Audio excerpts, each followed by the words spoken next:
Dear students, good morning. पहले मैंने आपको हमारे अतीत भाग 2 के पार्ट 1 कराया था। अब इसका पार्ट 2 आगे है। सन 700 से 1750 के बीच के 1000 वर्षों का अध्ययन इतिहासकारों के आगे भारी चुनौती रखता है, क्योंकि इस पूरे काल में बड़े पैमाने पर तरह तरह के परिवर्तन हुए, जैसे सिंचाई में रहट, कताई में चरखे और युद्ध में आग्नेयास्त्र यानी कि बारूद वाले हथियारों का इस्तेमाल होने लगा था। इस समय में खान पान में भी काफ़ी बदलाव आए, जैसे आलू, मक्का, मिर्च, चाय या कॉफ़ी की फसलों को बढ़ावा दिया जाने लगा था। पहले जो था सिर्फ गेहूं, जौ और बाजरा आदि इन फसलों को महत्व दिया जाता था। परिणाम स्वरूप इस काल में आर्थिक, राजनीतिक, सामाजिक और सांस्कृतिक परिवर्तनों का काल भी रहा है। इस काल में राजपूत समुदाय का उदय हुआ, जिसका नाम राजपुत्र अर्थात राजा के पुत्र से निकला है। 8वीं से 14वीं सदी के बीच यह नाम प्राय आमतौर पर योद्धाओं के लिए प्रयुक्त होता था, जो क्षत्रिय वर्ण के होने का दावा करते थे। लेकिन अब धीरे धीरे राजपूत शब्द के अंतर्गत केवल राजा और सामंत वर्ग ही नहीं, बल्कि सेनापति और सैनिक भी आते थे। कवि और चारण राजपूतों की आचार संहिता, प्रबल, पराक्रम और स्वामी भक्त का गुणगान करते थे। कवि और चारण कौन होते थे उस समय में? ये लोग राजा की प्रबल पराक्रम यानी कि उनके बहुत बलशाली होने का, स्वामी भक्ति होने का और उनके जीवन का आचार व्यवहार कैसा है, उनका गुणगान करते थे।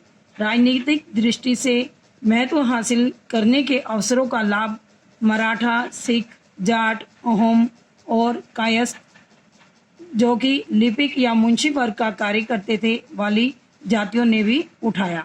पर्यावास, इसका अर्थ है कि किसी क्षेत्र के पर्यावरणों और वहाँ के रहने वाले लोगों की सामाजिक और आर्थिक जीवन शैली है।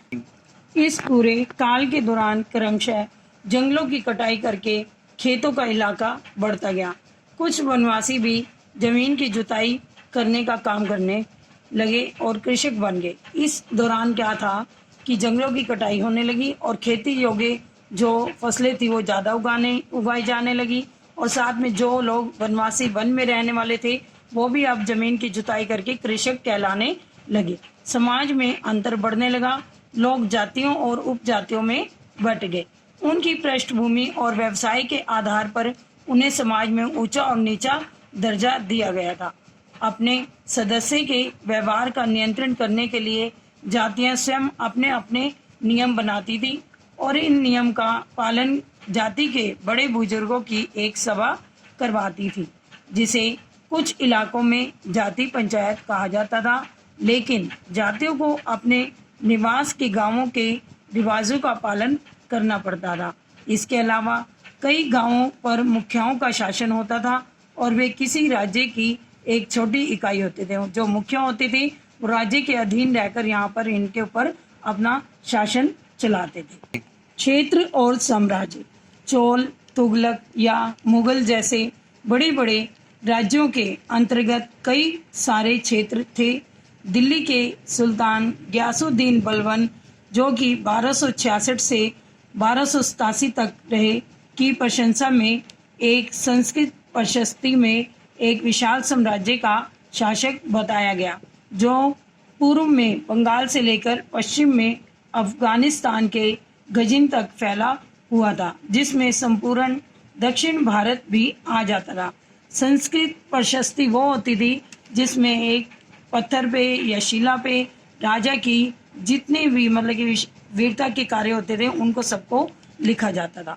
18वीं शताब्दी में मुगल वंश का पतन शुरू हो गया था, जिसके फलस्वरूप क्षेत्रीय राज्य फिर से उभरने लगे थे। जो क्षेत्र में छोटे छोटे क्षेत्रीय में जो ज़्यादा बलशाली अपने आप को मानते थे सरदार, वो दोबारा से उभरने लगे, और इसके बारे में हम अध्याय 10 में बाद में डिटेल में पढ़ेंगे।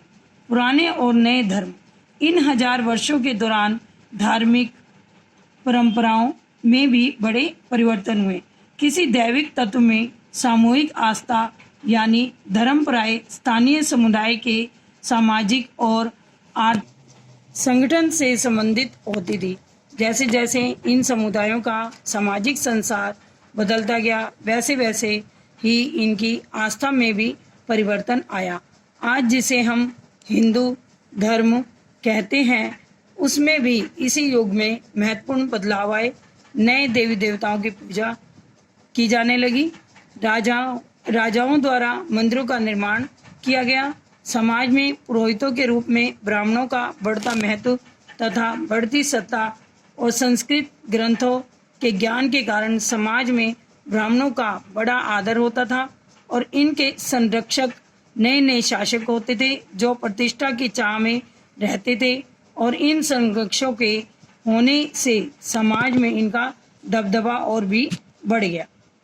इस युग में एक महत्वपूर्ण परिवर्तन भक्ति की अवधारणा के रूप में आया। इसमें ईश्वर की कल्पना एक ऐसे प्रेमेल इष्ट देवी देवता के रूप में की गई थी जिसके कारण पुजारियों के विशद कर्मकांड के बिना ही भक्त स्वयं पहुंच सके।